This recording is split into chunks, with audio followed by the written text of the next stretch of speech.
hablamos ahora de la salud mental de Gil Pereg, este hombre que está preso de origen israelí, acusado de haber matado a su madre y a su tía. Bueno, ustedes habrán escuchado en un determinado momento cuando se lo detuvo que desde el Ministerio Público Fiscal y además la fiscal Claudia Ríos dio a conocer que de acuerdo a las primeras pericias psiquiátricas que se habían realizado, era una persona que estaba orientada en tiempo y espacio y que comprendía la criminalidad de los hechos y por lo tanto era considerado imputable. Después de eso hemos visto de todo, Seba.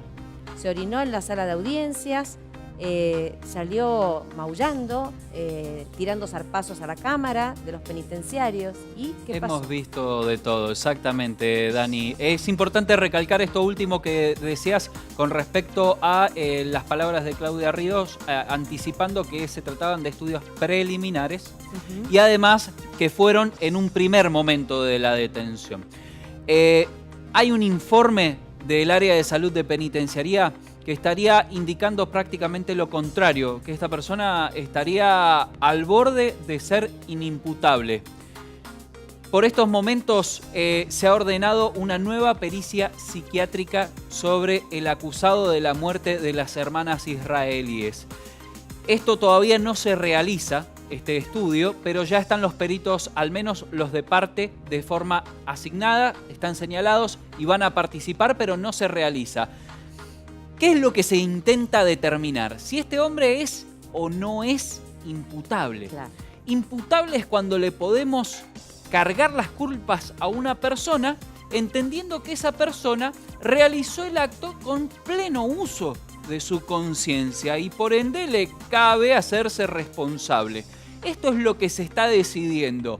Gil Pereg, ¿es o no es imputable? Los caminos son totalmente diferentes si se deciden por uno u otro. Imputable va a la cárcel como cualquier otra persona. Recibe una condena de acuerdo al Código Penal. Recibe una condena de acuerdo al Código Penal, entendiendo también que hay un artículo para saber si fue consciente o inconsciente en el momento del acto, pero imputable, en fin. Sí. Mientras que inimputable sigue el camino del hospicio, es decir, de un hospital con una alcaldía. Aquí en Mendoza sería el Hospital El Sauce, monovalente, específicamente para los casos de psiquiatría. Y en ese caso no hay juicio y por lo tanto no hay condena. Exactamente, Dani. Aquí estamos ante un caso que todos los especialistas coinciden en que es un caso más que complejo. Y aquí aparece el debate. Vamos a ver lo que dice el informe del área de salud mental de la penitenciaría. Es del 12 de marzo de 2019. Esto consta en el expediente y de alguna forma indicaría lo contrario. Estaríamos hablando de una persona prácticamente que raya la inimputabilidad según la interpretación que hemos mandado a realizar. En principio, desorientación temporoespacial. Esta persona no entiende dónde está ubicada en tiempo y espacio, al menos por momentos. Hay una alteración de funciones psíquicas superiores. Estamos hablando de atención, de memoria, de conciencia, entre otros puntos. Además, otro de los puntos que indica este informe, pensamiento carente de lógica e incoherencia discursiva a la hora de expresarse. Otro de los puntos que indica con persistencia de indicadores. ¿Qué es lo que quiere decir? Que a pesar del tratamiento que se ha ido realizando en la penitenciaría con psicofármacos, estas cosas persisten. Ideas delirantes, completo, acompañadas de comportamiento extravagante, utilización de neologismos, es decir, de palabras formuladas por él, inventadas, pero que tienen cierta lógica dentro del lenguaje. Falta de aseo personal asociado al delirio. Además, posibles alucinaciones vinculadas al delirio. Aplanamiento afectivo. ¿Qué es lo que quiere decir aplanamiento afectivo? Fundamentalmente que tiene poca expresividad psicomotriz y además falta de emociones en su discurso y apego fundamentalmente. Esto ya lo conocíamos, esto se dio a conocer en las pericias anteriores y además la propia fiscal hablaba acerca de estos indicios. Y de la falta de aseo personal hay Bueno, hojas escritas. hay hojas, y fotos.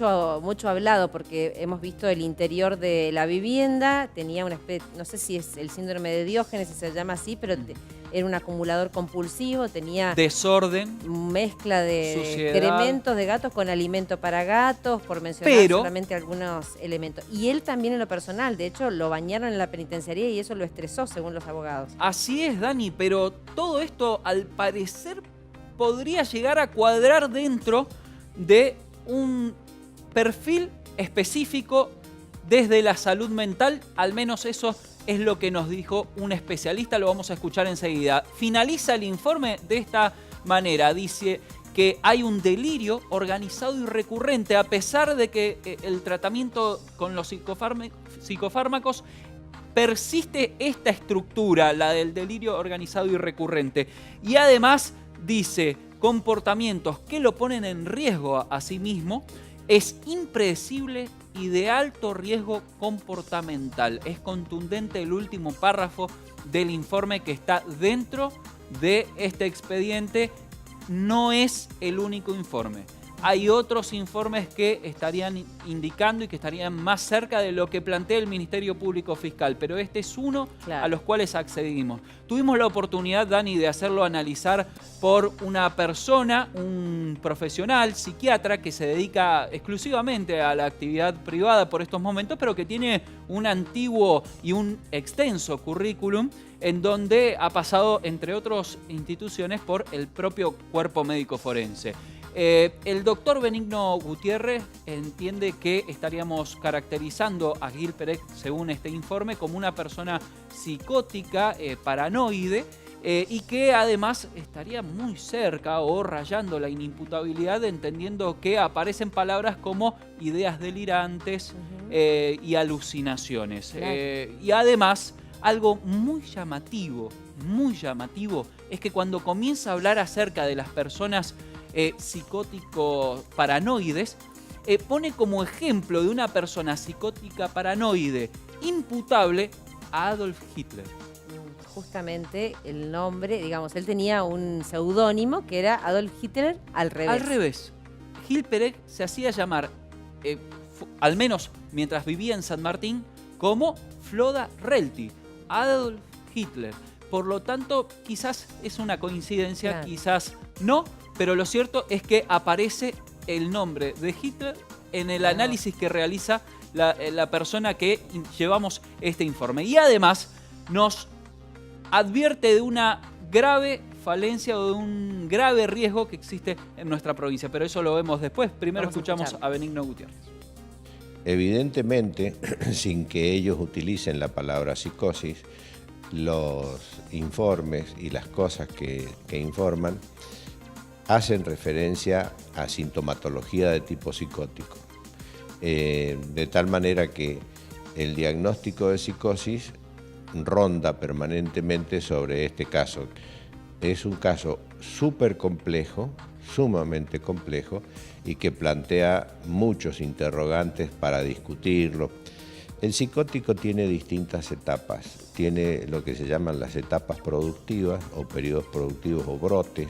Ese tipo de comportamiento influenciado por la enfermedad sí lo hace inimputable. Ahora, el tema pasa por otro lado muy interesante, que es que cuando los pacientes están fuera de ese momento productivo, el paciente no tiene esa influencia de la enfermedad sobre sí mismo. Entonces plantea un tema tremendamente difícil relacionado a la imputabilidad, que viven en un inmenso desorden, que viven en una inmensa suciedad, que viven muy rodeado de animales, sin que uno quiera estar en contra de los animales, sino que no tienen capacidad para vincularse con las personas y se vinculan con los animales. Entonces puede estar sobreactuando, ya sea por sí mismo, porque él intenta obtener algún beneficio. Ahí hay algo muy interesante, que es que en todo ese comportamiento de él existe lo que se ha descrito como paranoico. Un término amplio en psiquiatría, porque va desde un extremo, es lo que se llama un espectro, ¿no? Cuando el sujeto pasa de las ideas sobrevaloradas de tipo paranoide a las ideas delirantes, ahí es cuando en las ideas delirantes es inimputable. El mejor ejemplo de esto es Hitler. Hitler era una personalidad paranoide, pero sabía muy bien lo que hacía, perfectamente. ¿En dónde radicaría la diferencia de que una persona psicótica esté internada o esté en un servicio penitenciario? Debe haber un servicio de psiquiatría al lado del penal para que pueda ser controlado con todas las normas de seguridad de un penal, pero con toda la atención médica que se merece una persona cuando tenía de antes una enfermedad. Es un caso muy complejo porque hay que decidir sobre la peligrosidad, sobre las medidas de seguridad, sobre la terapéutica y sobre instituciones que no las tenemos y que sean capaces de contener a estos sujetos sin alterar el funcionamiento de otras instituciones. De proseguir, digamos, con estos informes y hipotéticamente de determinarse que es inimputable, ¿a dónde va a ir a parar? Es lo que nos preguntamos cuando recién decía Benigno Gutiérrez, no hay un lugar especial para este tipo de personas. El problema aquí radica en lo siguiente: si esta persona es inimputable, pero sigue el camino de ser imputable, es decir, a la penitenciaría, estaríamos de alguna forma faltando al derecho que le asiste de tener una asistencia médica necesaria, porque es una persona que tiene una enfermedad y por lo tanto tiene su derecho a evolucionar y a ser asistido médicamente. Pero tenemos la seguridad de que a pesar de su peligrosidad no va a atentar contra nadie.